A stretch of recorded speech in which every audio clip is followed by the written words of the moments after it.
Hi, my name is Jack Canfield, and welcome back to another episode of Speaking About Success. And my guest today helps architectural and engineering firms increase their profits.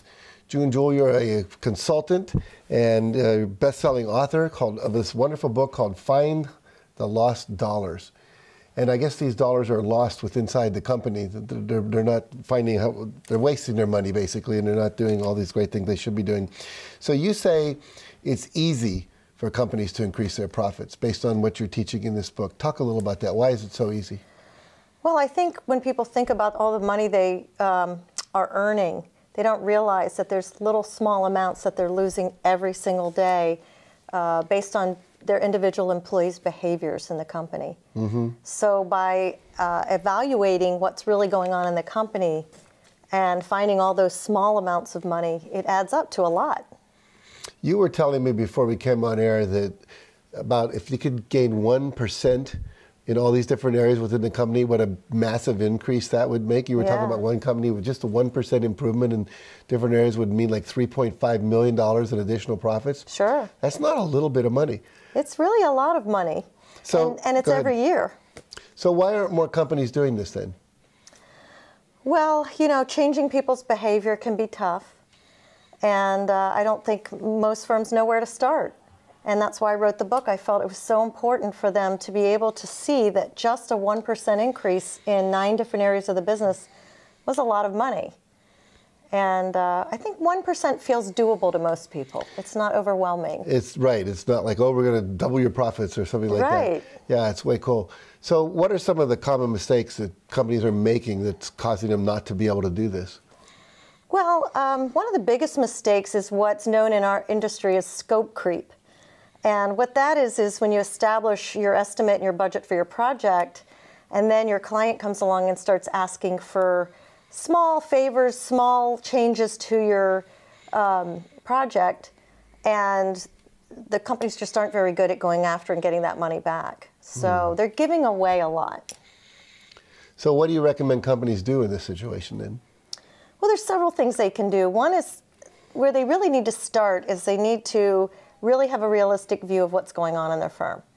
So I recommend that they do an assessment and they take a detailed look at what's really going on in their firm with their people, with their processes, and with their systems. And I think they'll start to see what many of the issues are. Mm-hmm. And one of the other things that's very impactful for many firms is to train their project managers in business skills, because that's where a lot of the money's getting lost.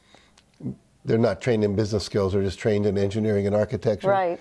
And yet they're controlling projects that have large ticket items associated with them, profit or not, it happens. Now, we have a few more minutes, so you answered it really fast, which is great.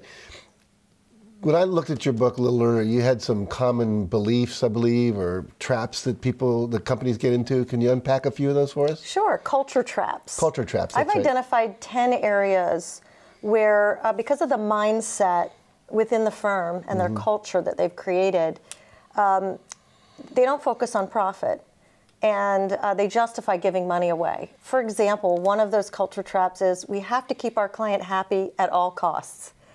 So when the client does start asking for unreasonable requests or things that are outside of the contract, we just give it to them because we don't want to rock the boat. We want to keep them happy. And it's lots of small amounts all the time, and it really adds up. Another area is because of the recession and many firms had to struggle to get new work, they felt like it's not okay to fire a client. And so what happens in many firms is they have some good clients and they have some bad clients, and they haven't really learned how to focus on the good clients and you know, giving the same amount of attention and care to their clients that don't pay them, don't treat them well, and they don't enjoy working with. Exactly. I know some of the companies I work with, teaching them to fire their clients, even teaching therapists to fire their clients. It's kind of a foreign concept to people, but it really does make a huge difference in terms of the joy level and the profitability of the company. Now, I do a lot of consulting with companies as well, and one of the biggest challenges I find when I'm trying to work with them or get them to work with me is they all say, well, we don't have time. I can't take people off the line or off the jobs to do this. Do you find that same kind of problem? Definitely. How do you respond to that? What do you tell people? Well, you know, we've developed a program where in just 1 hour a week for 10 weeks, they can train their project managers online wherever they are. And that takes away a lot of that inconvenience of having to leave the office or have a major training program. This is bite-sized chunks where they're learning how to change their behavior with exercises and changing their mindset and awareness of where the money's getting lost. Mm-hmm. Well, I always say if you keep on doing what you've always done, you're going to keep on getting what you always got. Yes. And if you want, and I always say too, if what you're doing would have got you where you wanted to go, you'd be there already. Right. And so people really need to realize that without changing and bringing in training, I remember the Japanese corporations are the most successful. They spend something like 200 hours a year training people. In America, it's like about 16. Yeah. It's a real difference. One of the reasons we fall behind sometimes. Well, I find this book fascinating. I leafed through it and I really found some wonderful ideas in it. And I'm not even in the architectural and engineering world, but I think this applies to all businesses, quite frankly. So if people want to find out more about you, get a copy of your book, where do they go? Well, our website is aecbusiness.com. Stands for Architecture, Engineering, and Construction, aecbusiness.com. Very good. So if you want to take your business to the next level and learn where you're losing money that's hiding in the closet, we're sitting on the couch, so I always say there's money hidden in the couch, right?